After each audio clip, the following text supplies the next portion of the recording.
thank you very much, everyone, for attending the panel of power, as we like to call it, and it certainly is applicable here with these three powerful individuals. We have right to my right here, the little guy here on the end, Mr. Rob Archer, going to be appearing in the new Adam Sandler movie Pixels, going to be a huge summer blockbuster. You'll see him in a few weeks. In addition to... We're going.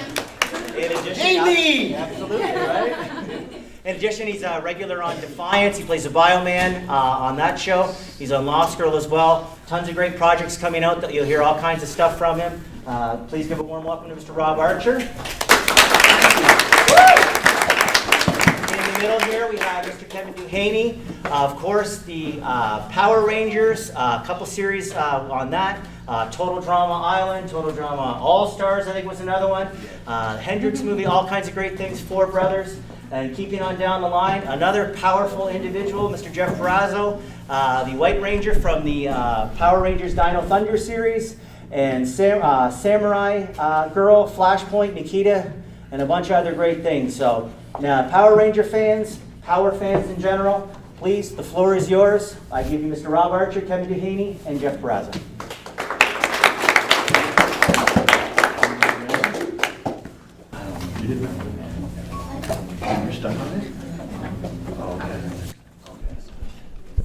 Anybody have any questions? The panel's asking questions. Yeah. I have a question to my right here. Just put your So legs Rob, up front. how was it Keep working on going. Defiance? It's pretty interesting. You know, what's it like being the White Ranger? What's the racial background on that? Do you have anything to say about that? Being the White Ranger. The White Ranger, yeah. It's brought in by a white family. And then we have the Viagra Ranger in the middle. Tell us a little about that, Kevin. It was fun. Yeah.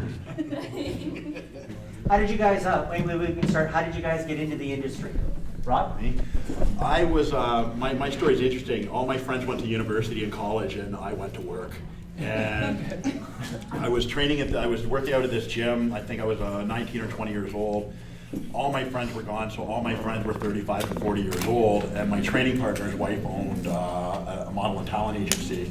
And at that point, I wanted to be a bodybuilder because being a bodybuilder was the thing to do. Not realizing that all bodybuilders are broke and they have no money, but that was the career I wanted to go. So she kept pushing, you should go do this audition, you should go do this audition. And I kept telling her no. Finally, she sent me out an audition, and I horrendously bombed. I actually cried when I got to my car. It was so miserably embarrassing. And she called me and I said, I'm never doing this again, don't ever call me. And I hung up the phone, like a mature person I was. And so I think about maybe 4 or 5 weeks later, she got me to go out on another one, and I didn't do so well. And then I think by my third or fourth one, I stopped before I went in the door, and I just said to myself, don't give them what you think they're looking for. Just be your weird, crazy self. And I did, and I landed that commercial, then I landed the next commercial, and then that's how I started with doing commercials and small little TV roles. And then I ended up playing just a stand-in, and I had an acting role in the movie Exit Wounds. And I networked with a lot of people, and then it just kind of went from there. And then I stepped away from the industry for years and years. And then 4 years ago, I just started taking things really, really seriously. I put everything aside and put all my eggs into one basket, and here I am now. Right on. So basically, if anybody has a dream that they want to obtain, if I can be here right now, you can all do what you want to do, because I was probably deemed at a high school most likely to go to jail. I'm being serious. You know, I was a massive F up growing up, and nobody would ever even expect me to be here. But if you work hard enough and you believe in yourself and you want something bad enough, you'll do it.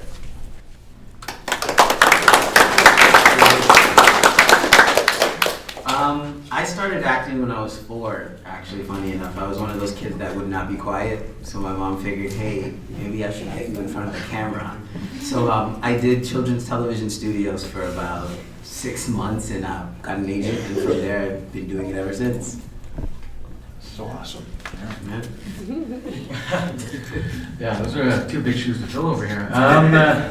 You know, I took drama in high school because I didn't I couldn't paint or draw, and it was either like art, music, or drama. You got that one. It was just that one credit, yeah. So I took drama, ended up enjoying it. So once I finished high school, I just started taking private workshops in Toronto, and it kind of went from there. I started doing theater, and I was doing free short films and all that stuff, and I just kind of got caught in the stream of things, and started working out from it. Yeah, so that's why I'm here in front of you right now and talking slower for no reason. So Jeff, we'll keep it here. We'll come back down the All line. right. How did tell me all about the Power Rangers and how many times did you audition, things like that? How'd you get Oh, involved? geez, Doug Sloan, the producer, found me in a mountain in Japan. I was training to be a samurai. I was between these two bonsai trees. I had a samurai sword and I was just chopping the branches like a wild. That was me. I was just a wild animal out of control, and the Power Rangers universe found me, brought me to New Zealand to help me play out a few of my dreams. Yeah, some of that is true.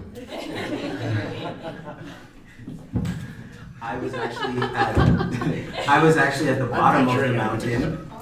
I was chopping bamboo. Funny enough, found in the he was at the top of the mountain. I was at the bottom. Same place we were found. Crazy enough.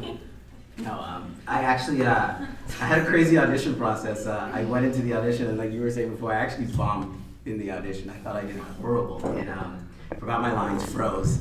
Because I really wanted it as a kid. As a kid, I watched Power Rangers and I loved it. So I bombed in the audition, and Doug was like, "Calm down. You know, we loved your first audition. Just do what you did the first time." And it kind of brought me together, and I did it again. And lucky enough, I got the role. Was getting the role dependent on any of your athletic abilities, or? If it was, I would not have got the role. No, they kind So of. it's purely an acting thing then? Yeah, it was acting for us, and then we did 3 weeks of martial arts training when we got to New Zealand, which is where it's filmed. That's where they just kicked our butts. Yeah, it was 3 months of us getting beat up, pretty much. What a lot of people don't know is that audition room, I don't care how brilliant of an actor you are, but you can fail so badly. I've had my lines down where I could do it forward, backwards, and I've gone up to strangers and done my line. And as soon as you walk into that room, The lights hit you. it's room a gets tiny, like smaller. little 10 by 10 room, and the lights are like a deer in headlights, and you've got anywhere from 3 to 7 people just staring at you. And I'm 285 pounds. The heat, as soon as I walk in, I start sweating. Like I look so nervous. I'm not nervous, but I'm soaked. And yeah, just like, you know, where I'm sure you're able to walk right out of that room and bam, you can nail it. You But can as do soon it as you go again, back yeah, into that exactly. room, Same thing. Yeah, it happens. It does. What's the most challenging aspect of being an actor then? having tough skin and being able to take criticism properly. Yeah, being able to take Myself. rejection. Most Yeah, definitely. just sticking to what you believe in and continue to working on it. That's the toughest thing, is to continue getting better at your craft. It takes a lot of patience, perseverance to keep it going, right? And having to know that failure is a part of success. You're gonna lick the dirt if you want to go to the top. It's just part of it. That's how you build character. Surrounding yourself by way better talent. You know, walking into a room and going, wow, I'm way over my head here. That's the only way you're gonna get better. In my opinion. Yes, and we You got a have- question? You get thrown on the floor and stuff, does it hurt? Who's throwing their voice and where You're did that so come from? cute. I just melted. It's always hard when you get thrown on the floor, right? Yeah. You know? You do get your bumps and bruises, but it's all worth it in the end because you get to do what you love. Yeah. Go ahead. For the whole panel, who is your favorite actors? Right now, at this present moment, I'm a huge fan of Tom Hardy. Oh yeah, Tom Hardy's pretty good. Yeah. I don't know. I like my Sean Penns, my Daniel Day-Lewis's, my any actor that destroys themselves to kind of live the part. I like all unhealthy actors. You know? My stuff is old school as well. Jack Nicholson, Christian Bale, John Malkovich. I don't consider them actors. They're just on a whole different level. And I got to work with John Malkovich on the movie Red. And we had a scene together, and something to do. His gun was jamming, and I was doing stunts on that. And I was trying to think of any possible way I could go over and talk to him and not look like an idiot fangirl, you know? And because at that point, like, I'm a big name in the stunt industry. I'm like, John Malkovich. So he's playing with this gun, and I go over and I'm like, here, let me see that. Hi, my name's Rob Archer. This is what I do. Let me hold on to this. I don't have a clue what I'm doing. I know nothing about this gun. I'm just moving it around, and something clicked. And there you go. Right? And I just walked away like I was the man, but I was totally clueless, and I had my moment with John. So. Mika has another question, but she's too shy or she's too afraid to ask. She wants to know what you eat. What do you eat? Lots and lots of vegetables. It depends on what role I'm doing and where I am in my training. I'm getting ready to do photo shoots this September, so I'm at 6 meals a day right now. A lot of chicken. A lot of asparagus, broccoli, grass-fed beef, and whole eggs. So there's nothing fun in my diet. What's if you have your cheat day or your cheat meal, your cheat snack? What is it? Pizza and ice cream. And cheesecake. But cheesecake with the ice cream. You gotta have one scoop of ice cream, one spoonful of cheese. There's a process. It's a science.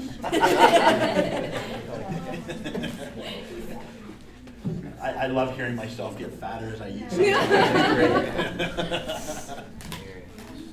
Anybody have any more questions?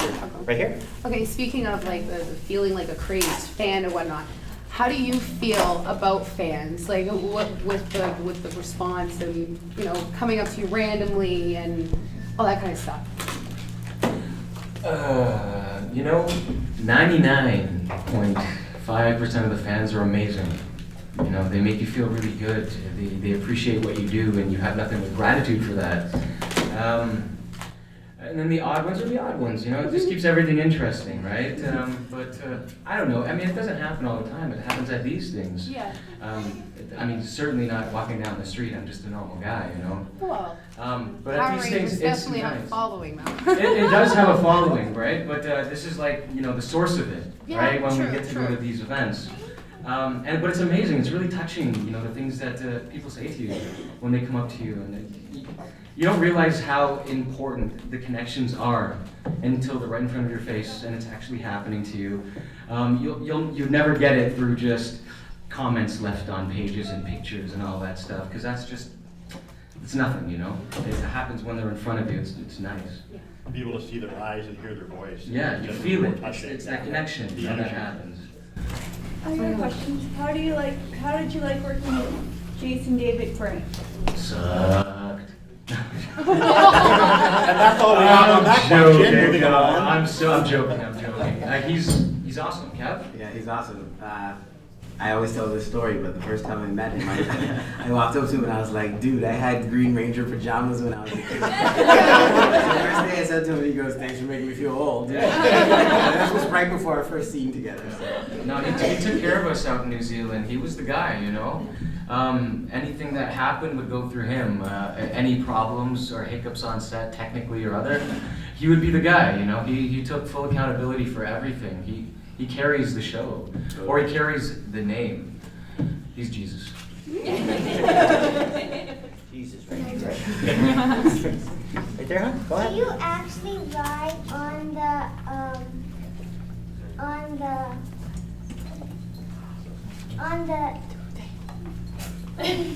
the dinosaurs, the robot ones? Yeah, this is a good question. Little dreams. Yeah, there was a couple times where we actually rode on the dinosaurs. It's true. They're dangerous. You got special training beforehand, or is it just better to just kind of get on and? You know what? You can only get on that As long as you ride. got one of these, you're good. Put the helmet on. Once this guy got bucked off of one, it was was really funny. They kicked him up, and he landed, but you know, he's a ninja. He landed on his feet. It was all the chopping of bamboo. It was bamboo chopping. Yeah. Well trained. Go ahead. First of all, can I just say thank you, because Dino Thunder was probably the first season of Power Rangers that I watched, like when I was like probably 5 or 6. Well, thank you for watching. Yeah, thank you for agreeing to be on it. No, thank you for taking the 22 minutes of your one day a week to watch. And also, if you guys could choose any other Ranger season to be in, which one would you guys choose? Ooh, that's tough. You Okay. have to choose the Black Ranger because you look just like Walter. I did There are a con uncanny last similarities. year with Walter Jones. I interviewed Walter Jones. It's on YouTube under Stars Walk. And when I walked in last night, I'm like, it's like, Walter? Like, you look just like him. Same height, haircut, everything, and great personality as well. So thank you. You're just not as ancient as him. He's got the dance moves. No, I can't compete with Walter. No, I know, he's got them. Yeah, He's got them. We went out to a club that night. Yeah, he's got the moves, man. Okay, look, I got an answer for that though, in all honesty. I'm gonna stick to what I know. So I really liked the camaraderie we had when we did the Ninja Storm team up. So I would go into war with them and have some fun playing around and doing what we do any day. I also am sentimental for SPD because it was a really big Canadian group on that show. A few of them were friends from Toronto. One became a close friend from Vancouver, yeah? Yeah. So I would say since I know those shows, I'm gonna root for them. I would probably have to agree and add Mighty Morphin Original, Black Ranger. Finally, once I got an answer right. I wish this was a test. But it's true though. It's you true. really I watched really that watched show. the original. So, Yeah. you know, Walter and Jason, those were my guys. Yeah, So. and you met him and everything. Right? Yes, I have, yeah. That's awesome. What did you think of the Mega Force season? I thought it was really cool, but it would have been cooler if they brought us back. Yeah, I have no comment for Saban. No, we didn't get that invitation never came our way, and I never watched it. So, but Azam was on the show, Yeah. and he's nice. In terms of, going to you, Rob, in terms of working with the cast of Lost Girl and Defiance, which one is the closest in terms of maybe a family setting? Lost Girl, easily. Lost Girl, with anything that I've done in my whole career, is the most family-like setting that I've had. You know, I'm great friends with Paul and Chris and Emmanuel and Ksenia. We all text, we get together, you know, everybody's got each other's back. Where there's on a lot of shows, and I'm sure you guys have experienced this too, where there's a lot of individuals. You know, you do your thing, and you do your big friendship on set, and then you just part ways, you don't talk to each other again until the next time. But then you're on shows where it is very family-like, or, you know, you could be having a hard day and they pick up on it. It's like, you know, they're there for you, like they support you and come together so that at the end, the product is amazing. So Lost Girl, I've never been on a show so amazing with a cast like that. That's the end of my answer. I'm just curious for Kevin, do you have a preference of the voiceover or live acting, I guess? Oh, it's hard. I love both, but at the moment, I've been really getting into the voice world a little bit more. It's kind of new to me, so it's been a lot of fun for me to kind of do that. You know, step out of my comfort zone. It's been good. And I can do a variety of things too when I'm in the studio. You know, I can be whatever I want to be, whereas on camera, I'm, you know, a black guy. But when I get in the booth, I can be whatever I want to be. I can change my voice into anything. So the aspect of that is kind of cool. Voiceover work's a lot of fun because Yeah, if you get a good guy that's in the studio and they have a little extra time, there's different studios have different ways of starting you to where your line is totally pinpoint. But if you've got a great guy that's running everything there, you can, like as Bruce, I could totally do somebody else's voice as Bruce and then watch it come through as that. Yeah. You know, just do something totally off the wall. It's fun.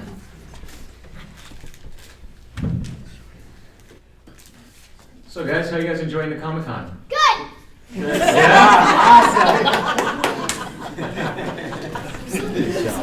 Don't think about it too long. Does anybody have any other questions? Right here. What was it like working in an Adam Sandler movie? It was.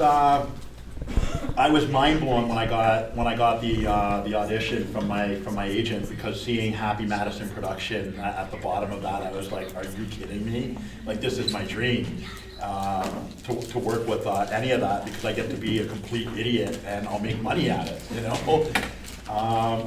My one concern was that is I've worked with a number of actors who I was really thrilled to work with, and when I worked with them, I was just like, and there's a bunch of stuff that I've never even watched because working with the person was so foul. And I didn't want that to happen with Adam, because I've been watching Adam since I was 18 or 19, and I really like his stuff, and I'm like, oh man, please don't be an idiot. He was probably one of the most amazing people I've worked with. He's incredibly genuine and fun and funny. The entire set was good. It was a great working atmosphere. But Adam, I don't have enough great things to say about him. You know, he would stop by my trailer, he's like, hey big guy, what's going on? You know, my first day on set, I'm FaceTiming his kids in LA. He's like, check out the size of the guy with dad. And he just shoves it. He's a lot of fun, and his whole like Billy Madison stuff that he does where it's off the wall, and it's just like, that's how he is. Not like all the time, but like I showed up the first day on set, and he's in basketball shorts outside. He said, yeah, I'll be on set in a minute. And he's shooting hoops with his boys. And it's like, yeah, we gotta like shoot a scene here, Adam. And it's like, yeah. You know, but he's a lot of fun. He's goofy. He's great. He doesn't. A lot of actors and actresses have a persona and an image of how they want you to view them. That's not exactly who they are. It's how they want their image being portrayed. Adam is Adam, and there's no phony, there's no nothing. Adam gives Adam, and he's great. How excited are you? It's a drop on the 24th, I believe. On 24th or 25th. Something like that?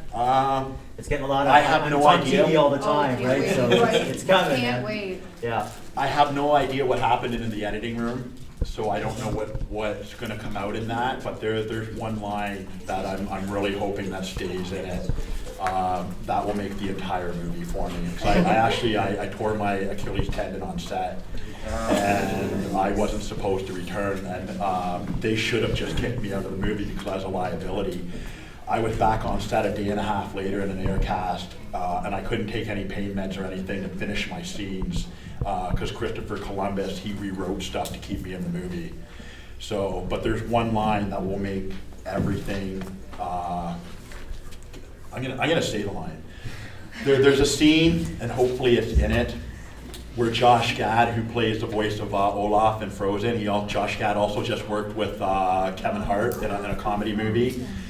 I'm standing in formation, and I'm a soldier, I'm a Navy SEAL in that, and he's going down the line and he's cutting everybody up, and he gets to me, and I'll try to do it without the swear words, because I'm fluid in F.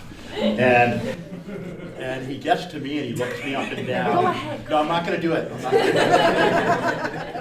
And he goes, what do I have here? What am I looking at? What the beep are you supposed to be? And I'm just standing there, I'm not allowed to talk. He goes, I know what I'm looking at. He goes, you look like the entire cast of The Expendables all rolled up into one body. If they keep that line in the movie, you will hear me jump up and scream. Because then I'm going to be in Expendables 6 or 7 or 11. But if they keep that one line, you look like the entire cast of The Expendables rolled up into one body. That's going to do wonders awesome. for my career. Yeah. Yes, the young lady over here in front. That's you. Do you watch yourself? No, never. Only when I'm forced to. Sometimes I do, but yeah, I don't really enjoy it that much because I just pick at my work and see things that I should have done differently, or I wish I did differently. Yeah, you see everything, so.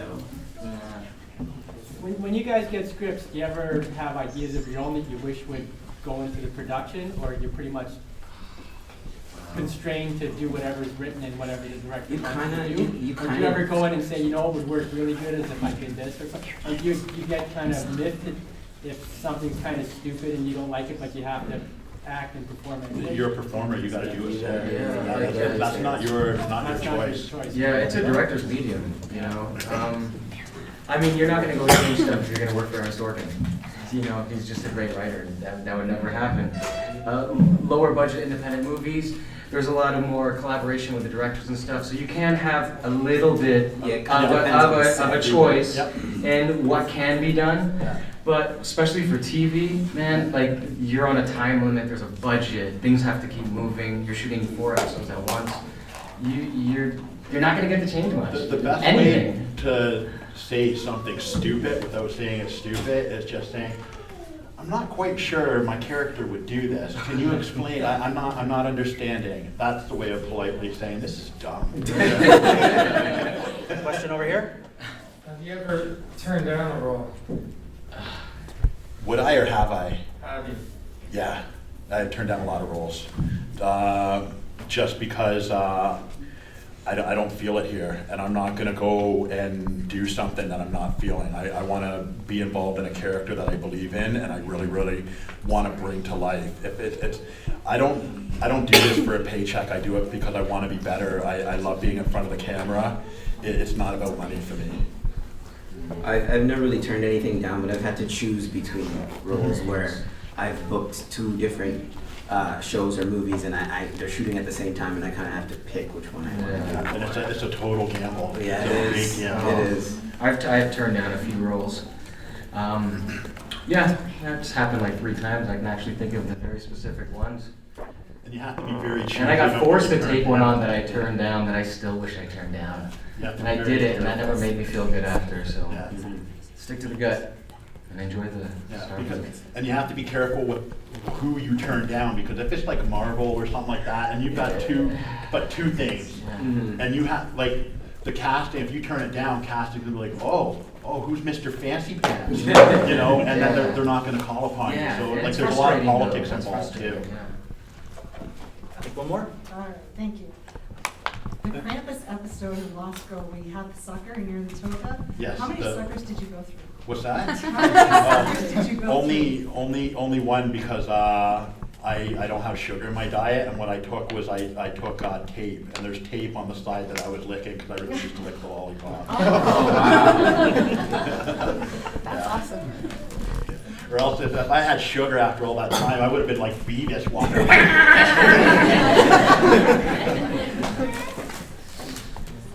Well, guys, thank you very much. Thank you guys. Thank you. Thank you.